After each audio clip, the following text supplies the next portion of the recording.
guys, welcome to episode 3 of our Lost and Found series.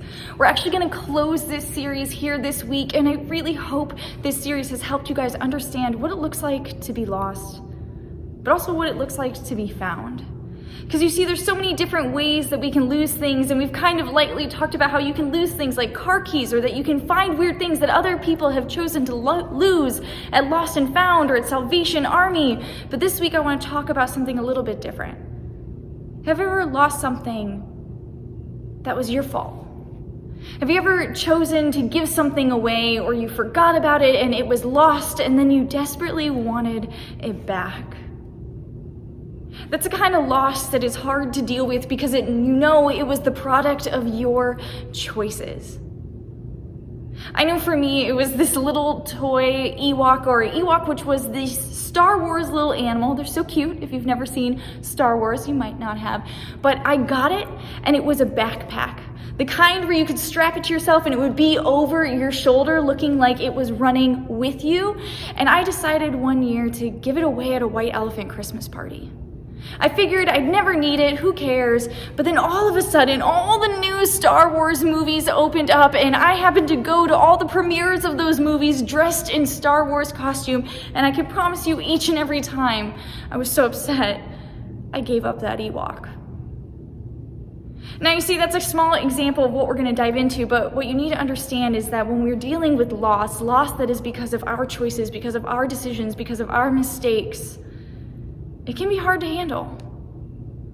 It can be hard to wrestle with a situation you've placed yourself in. Situations like losses of friendships or consequences for choices, loss of relationship with God, or feeling like you don't even belong in places you felt like you used to. There's so many different ways we can feel lost, but what comes with this kind of loss is the sense of shame. The sense that we deserve what we are getting. That we deserve to be punished, that we deserve to feel lost, that we don't deserve to be forgiven or welcomed back or to see the thing we had given away. Because it was our choice. And I'm telling you right now, we have a tendency to be really hard on ourselves. But there is consequence to life. So how do we deal with this kind of loss? How do we come to God with this kind of loss? Because what I'm wondering, you guys, is are you lost in your life? Because you have made choices, you've made mistakes, you have done things that make you feel like you don't belong here, or that God doesn't want you, or that we don't want you or care to know you anymore. Because that's not the case and that's not true, but it's important for us to understand. You see, I want to share a story about a loss I dealt with when I was in college. You see, my sister and I had a little bit of a rocky relationship when we were younger, and I went to visit her in college. And while I was there, the day I was leaving, we ended up having this huge fight. This fight where she said some things that really hurt me, but I said some incredibly hurtful things too, and I left. Now, my sister lived states away, and I was so angry at her, but I was also so embarrassed by the things I said, and I didn't want to apologize, that we stopped speaking to each other. We stopped speaking to each other, and I didn't really know how to move forward with that. There was a part of me that was angry at her and felt like she didn't deserve to know me anymore, but there was also a part of me that didn't want to apologize, or also felt like I didn't deserve to talk to her anymore either because of what I've said. I felt kind of lost in it. And I think it's pretty easy for us to get lost in these kind of situations. And I think it can be easy for us to get lost like this with God. And so I want to look at the final parable that we're going to be diving into this week, and I think it helps us understand how to process loss, especially getting lost when it's our fault. And it's the story of the prodigal son, and you need to understand that Jesus was sharing these stories because he was trying to help the Pharisees of the day understand who God is, how he reacts to people falling short, and how they had lost sight of that. And so I want us to dive into Luke 15, verses 11 through 19, and we're going to see what it says. Jesus continued, "There was a man who had 2 sons. The younger one said to his father, 'Father, give me my share of the estate.' So he divided up his property between them. Not long after that, the younger son got together all he had, set off for a distant country, and there squandered his wealth in wild living. After he had spent everything, there was a severe famine in that whole country, and he began to be in need. So he went and hired himself out to a citizen of that country, who sent him to his fields to feed pigs. He longed to fill his stomach with the pods that the pigs were eating, but no one gave him anything. When he came to his senses, he said, 'How many of my father's hired servants have food to spare, and here I am starving to death? I will set out and go back to my father and say to him, Father, I have sinned against heaven and against you. I am no longer worthy to be called your son. Make me like one of your hired servants.'" I think it's important to understand that there's a lot of reasons why the son ended up in the situation that he did. You see, he was impulsive. He decided he wanted something and he couldn't appreciate what he had, and he asked for his father's inheritance. What you need to understand was him telling his father, "I'd rather you were dead. You're more valuable to me dead, so that I can go off and live the way I want." He was impulsive, but he was also hurtful. Because clearly he didn't value his father's life. He didn't value his father's relationship with him. He didn't value anything that his dad had other than the money. And he chose to take that because he was being impulsive and he wasn't considering the effect of what he was doing. And in that, he was also being selfish, because instead of talking to people, instead of getting good counsel, instead of recognizing what is a healthy and good decision, he did what he just wanted. He selfishly took his father's inheritance and he went and he squandered it. But then it got worse, because you see, sometimes we make choices and sometimes we do things because we want to, but it can have a snowball effect where we do live recklessly, or we wander away from God, or we make choices we shouldn't make. But then we always think that is it. That is the worst choice I'm going to make, but it always seems to steamroll, to get out of hand. Go from one choice to the next, and situations seem to get worse and worse, and we seem to get farther and farther away from God, and we feel less and less good about ourselves. Till when we finally get to the point where we think we are no longer good enough. There's no way God could continue to love us. There's no way the people in our lives could understand why we made the choices we made, or even forgive us for it. And sometimes the choices we make are not as bad as deciding to take someone's inheritance and run away with it. Sometimes we become busy and lose sight of relationships. Sometimes we run out of time. Sometimes we go through difficult situations and we lost sight of what was healthy and good, but they still snowballed. They still caused us to end up somewhere where we felt we put ourselves there, and that God didn't care. But that wasn't true. That wasn't true. And something I also want you to understand is this man wasn't just lost because he had squandered his inheritance. He was spiritually lost as well. What you need to understand is the Jewish people did not eat pork. Pigs were considered unclean animals, and for him to be in such need to work with pigs and eat what they ate, he was giving up his faith. He was walking away from God. And you see, as Jesus is telling this parable, the Pharisees, he is trying to help them understand how God views people, would have looked at that son, the prodigal son, in disgust. They would have thought that he deserved to die of famine. They would have thought that he deserved to be lost because his actions were a disgrace. His mistakes made him less than. But I want us to continue the story and see how the father responds. See what happens when the son chooses to come home. And we see it in verses 20 through 24. Here's what it says. So he got up and went to his father. But while he was still a long way off, his father saw him and was filled with compassion for him. He ran to his son, threw his arms around him, and kissed him. The son said to him, Father, I have sinned against heaven and against you. I am no longer worthy to be called your son. But the father said to his servants, Quick, bring the best robe and put it on him. Put a ring on his finger and sandals on his feet. Bring the fattened calf and kill it. Let's have a feast and celebrate. For this son of mine was dead and is alive again. He was lost and is found." So they began to celebrate. That's such an incredible response. And you see, that's not the response that the Pharisees would have expected. They would have expected God to be angry because God is the Father in this story, and they would have expected the Father to banish the Son, to punish the Son, to condemn the Son, but instead the Father runs to his Son, graciously and compassionately embraces him and welcomes him home. And you see, that's what God does with us as well. Because I don't know where you guys are at, but I wonder if there's choices in your life or situations you have found yourself in where you think you can't go to God anymore. Where you think you can't come here anymore.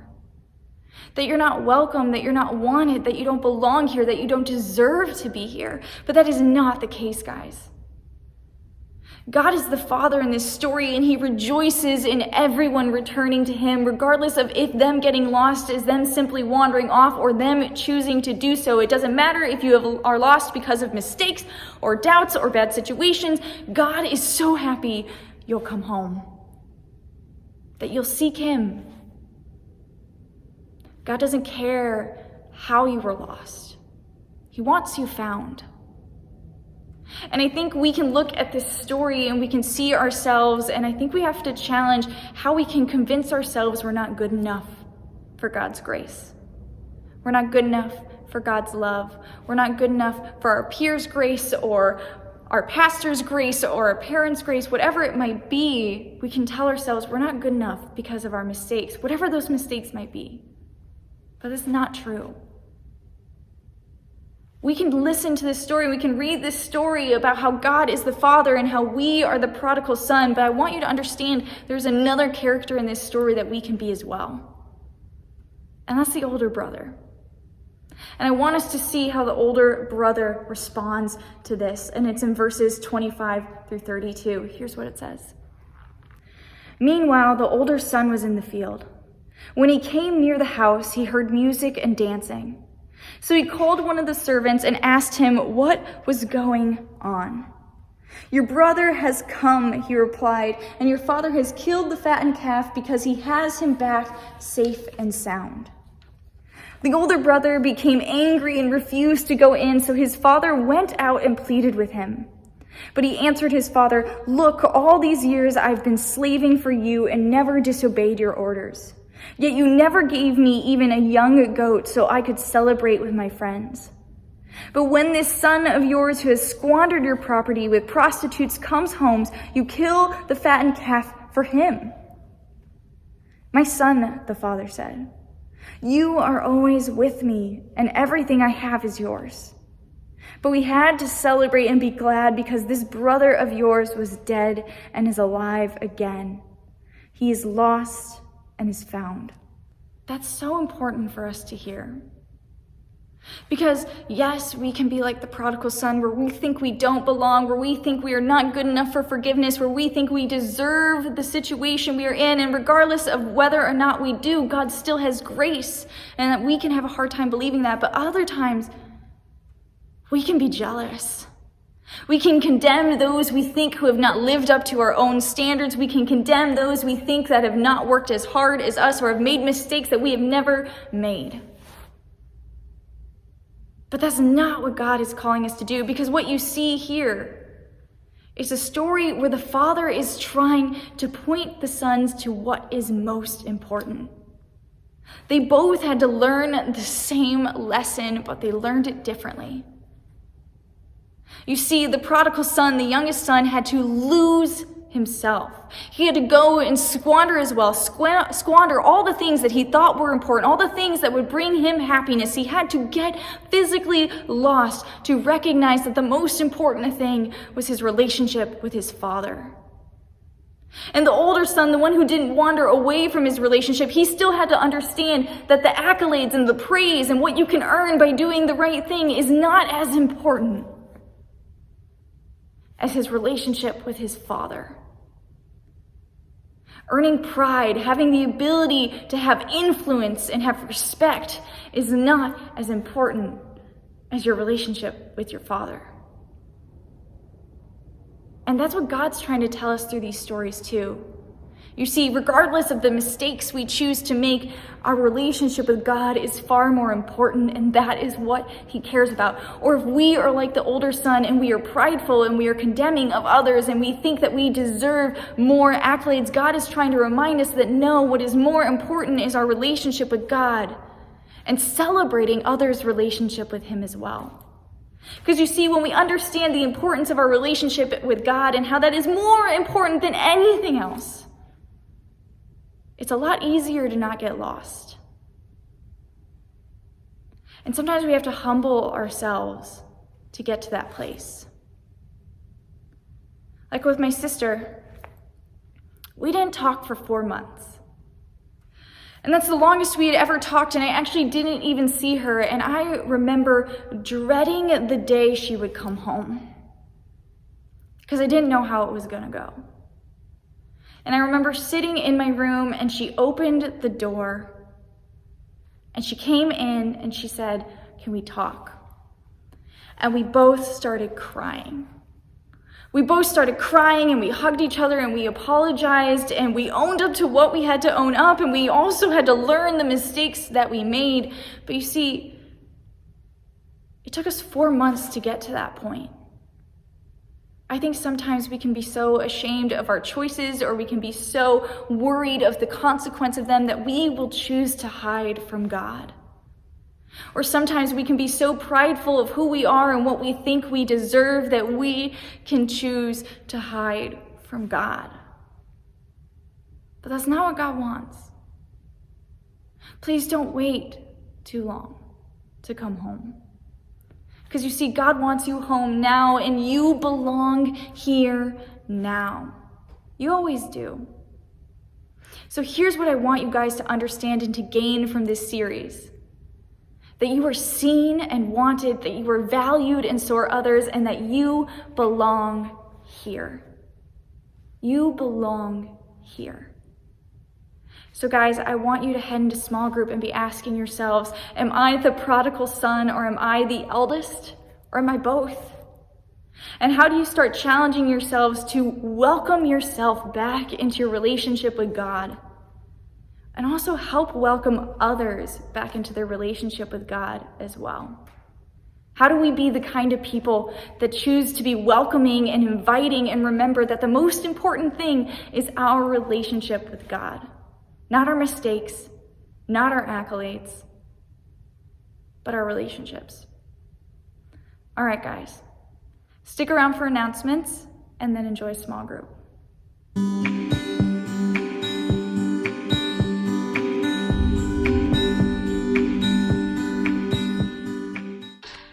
Woo-woo! All right, guys, welcome to Impact News. This is Ronnie.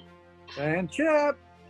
Giving you the announcements. Oh my goodness. Well, guys, we only have one announcement for you this week, and I don't think it's going to come as any surprise. What is it, Chip?